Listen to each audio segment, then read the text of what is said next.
Assalamualaikum warahmatullahi wabarakatuh. Selamat malam para sobat YouTuber di mana saja berada, dan khususnya kepada Bapak Ibu guru di mana saja berada.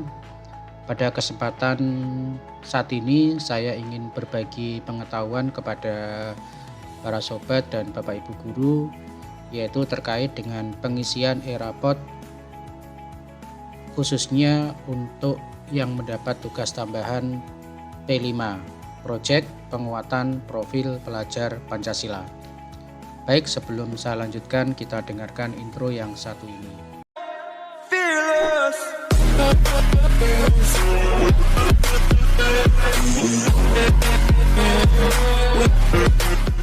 Baik para Bapak Ibu guru di mana saja berada ya, pada edisi kali ini saya akan mengkhususkan untuk tutorial kepada Bapak Ibu guru yang mendapat tugas untuk menginputkan e-rapot khususnya untuk yang P5 ya, Profil Pelajar Pancasila.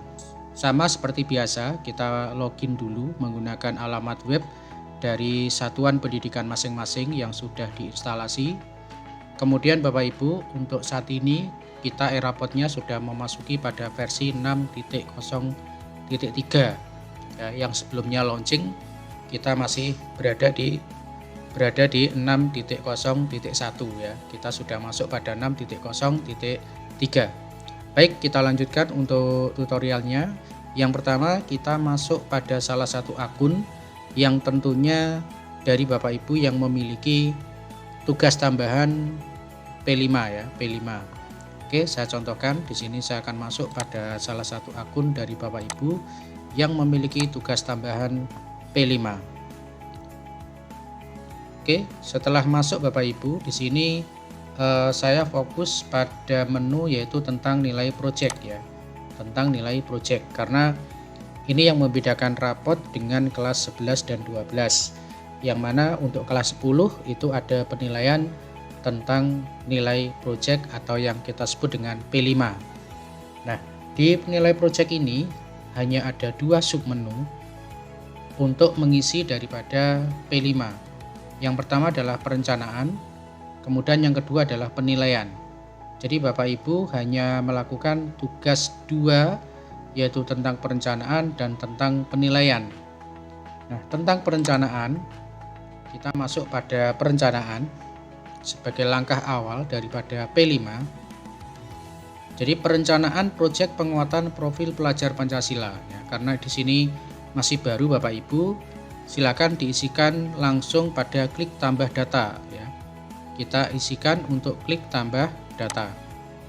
Nah, setelah kita klikkan tambah data, maka di sini seperti biasa kita inputkan sesuai dengan kolom pengisian yang diminta dari perintah di sini, yaitu yang pertama itu adalah kelas. Kita klik untuk kelas 10, kemudian nama project ya, kita rombongan belajar dulu ya, rombongan belajar kita klik. Nah, ini adalah kelas yang ditetapkan oleh Dapodik sesuai dengan tugas Bapak Ibu. Artinya nantinya di sini akan muncul sesuai dengan rombel yang memang mendapat tugas tambahan sebagai P5 dari guru tersebut. Nah, di sini guru tersebut misalkan ada dua rombel, karena maksimal adalah 3 rombel ya, mengampu 3 rombel. Nah, di sini kita pilih untuk yang 10 MP1 misal ya, 10 MP1. Kemudian yang kedua adalah tema. Nah, di tema ini silakan dipilih. Jadi untuk kelompok SMK, itu ada 3 tema ya, 2 tema pilihan dan 1 tema wajib ya. Nah, di sini misalkan di satuan pendidikan itu menetapkan 3 tema, yang 2 tema adalah Bhinneka Tunggal Ika dan yang kedua adalah rekayasa dan teknologi ya. Nah, di sini saya akan mengambil 1 tema dulu untuk pengisian, yaitu tema Bhinneka Tunggal Ika. Karena nanti untuk tema berikutnya cara pengisiannya sama Bapak Ibu ya. Cara pengisiannya sama. Kita ambil 1 tema, kemudian kita inputkan untuk nama project ya, nama project. Jadi nama projectnya apa ya. Nah, di sini Nama projectnya adalah mengenal beragam lagu daerah, misalkan ya. Nah, ini nama projectnya. Kemudian deskripsi project itu adalah memberikan penjelasan kepada tujuan pada siswa. Jadi tujuan dari proyek itu apa? Misalkan di sini deskripsi projectnya adalah memperkenalkan kepada siswa agar mengetahui beragam lagu daerah yang berbineka tunggal ika. Ya. Jadi di sini tujuannya adalah memperkenalkan kepada siswa agar mengetahui beragam lagu daerah yang berbineka tunggal ika. Nah, ini contoh Bapak Ibu. Jadi kalimat itu silakan Bapak Ibu bisa rangkai sendiri untuk memperjelas daripada tujuan tema yang Bapak Ibu kerjakan di satuan pendidikan. Nah, jika sudah Bapak Ibu di sini tentukan ya 3 dimensi dari tema Bhinneka Tunggal Ika.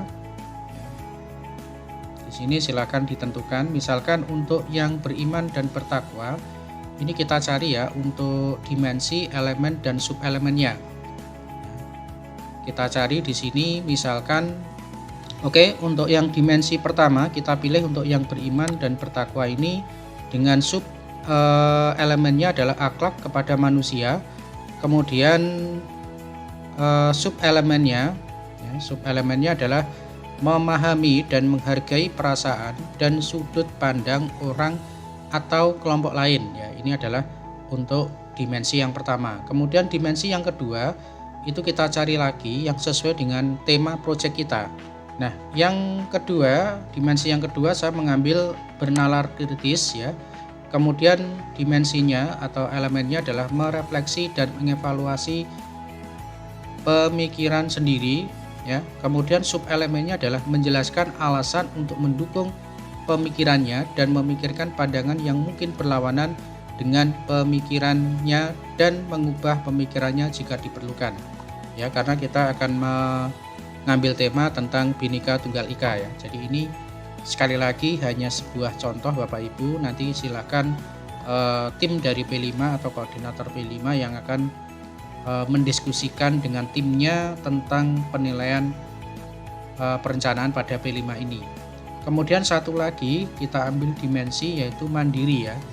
Dimensi mandiri kita ambil pilihannya adalah untuk yang dimensi yang ketiga saya ambil untuk yang pemahaman diri dan situasi ya, dengan subelemen mempunyai kemampuan dalam membaca keadaan diri dan menghadapi tantangan yang ada serta mencari pemecahan tantangan berdasarkan situasi yang ada. Oke Bapak Ibu, di sini dari elemen atau dimensi yang ada di sini kita ambil 3 dimensi ya untuk satu tema.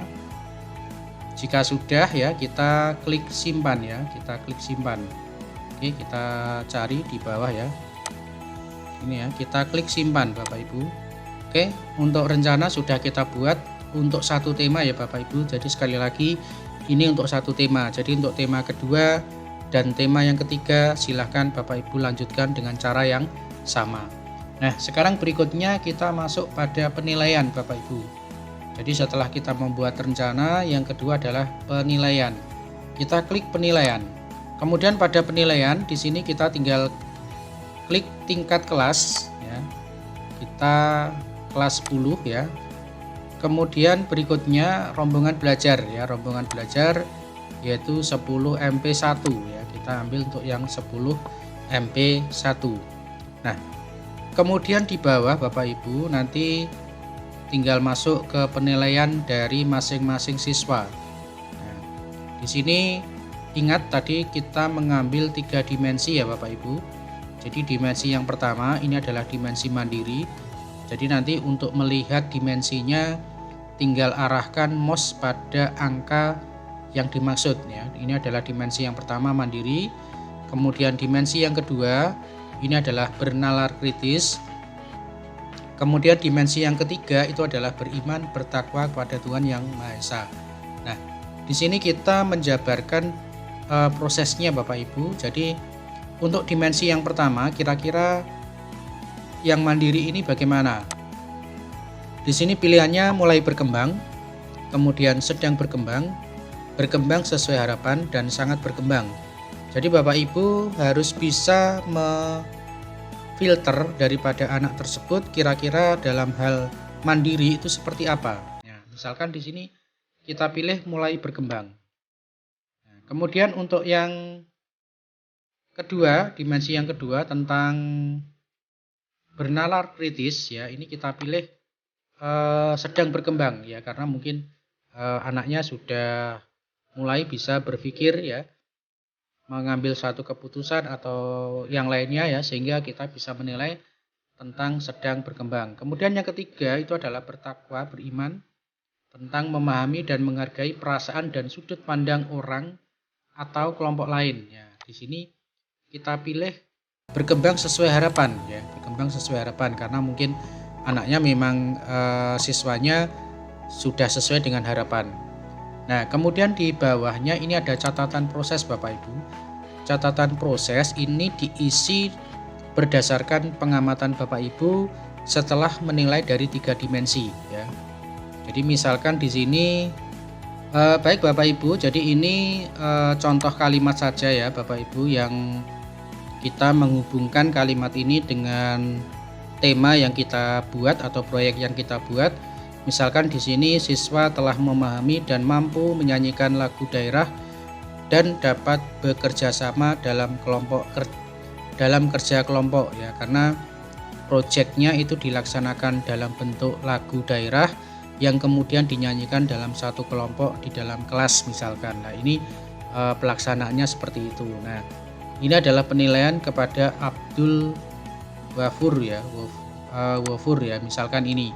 Atas nama ini dinilai seperti ini. Nah, nanti Bapak Ibu tinggal menilai siswa yang kedua, ketiga, keempat, dan seterusnya Bapak Ibu. Jadi memang ini adalah pekerjaan manual Bapak Ibu karena terkait dengan pengamatan dan penilaian khususnya P5 ya. Jadi silakan Bapak lanjutkan kepada penilaian siswa yang kedua, ketiga, dan seterusnya. Nah, jika dirasa sudah selesai sampai dengan yang terakhir, maka berikutnya adalah kita klik simpan ya, kita klik simpan. Oke Bapak Ibu ya, proses penilaian P5 sudah selesai ya. Jadi sekali lagi untuk proses penilaian ada 2, yaitu perencanaan dan penilaian. Nah, berikutnya kita akan cek ya bagaimana hasil rapotnya di P5 yang sudah kita masukkan tadi ya. Untuk itu saya akan masuk pada kelas yang dituju ya, karena untuk membuka rapot P5 atau rapotnya itu kita harus masuk ke wali kelasnya atau dari wali kelas, akun wali kelas baru diketahui tentang apa yang sudah kita masukkan di P5 tadi. Baik Bapak Ibu, di sini saya sudah masuk ke wali kelas dari pengisian tadi. Kemudian saya masuk langsung aja ke wali kelas, kemudian kita klik cetak rapot Bapak Ibu ya. Kita klik cetak rapot. Kemudian dari cetak rapot ini saya langsung menuju ke rapot project penguatan profil pelajar Pancasila ya, karena tadi adalah kita fokus pada P5 ya. Kita klik untuk yang rapotnya. Nah, oke ya. Jadi ini adalah tampilan dari rapot P5. Sekali lagi yang saya isikan ini baru satu tema Bapak Ibu ya, satu project. Jadi nanti kalau misalkan ada 3 project ya bisa jadi ini menjadi 3 lembar ya, 3 lembar dari masing-masing siswa. Nah, ini tadi satu tema atau satu project. Baik, demikian tadi Bapak Ibu untuk pengisian P5 atau project penguatan profil pelajar Pancasila. Semoga bermanfaat. Terima kasih. Assalamualaikum warahmatullahi wabarakatuh.